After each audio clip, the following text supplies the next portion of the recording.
സൊസൈറ്റിയിൽ ഒരു കുട്ടി പോലും ബാക്ക്വേർഡ് ആയിട്ട് ഉണ്ടാവരുത് എന്നുള്ളൊരു ലക്ഷ്യം എനിക്കുണ്ട്.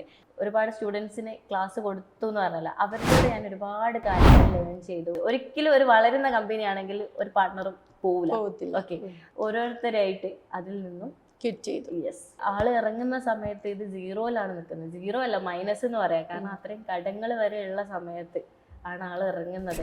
സൈക്കോളജിയിലും ഡിഗ്രി എടുത്തു.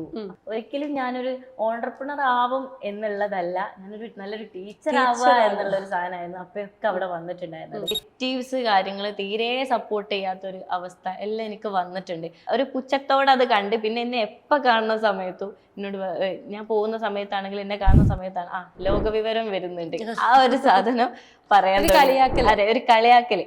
ഞാനായിട്ട് അത് സ്റ്റോപ്പ് ചെയ്യിച്ചിട്ടില്ല.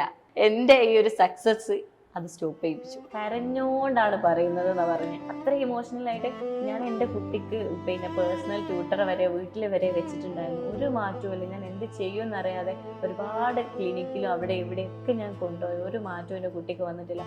എന്തായാലും ഇപ്പം ഞാൻ 100% സാറ്റിസ്ഫൈഡ് ആണ്. എങ്ങനെ നന്ദി പറയേണ്ടത് അറിയില്ല എന്നൊക്കെ പറഞ്ഞിട്ട് ഭയങ്കര ഇമോഷണൽ ആയെന്ന് പറഞ്ഞു. ആള് പോയതിനു ശേഷം എൻ്റെ അടുത്തേക്ക് വന്നിട്ട് എന്നെ ഹഗ് ചെയ്തിട്ട് ആള് പറഞ്ഞു, നമുക്കിത് വീട്ടിൽ നിർത്തിയാൽ പോരാ, എല്ലാവരിലേക്കും ഇത് എത്തിക്കണം.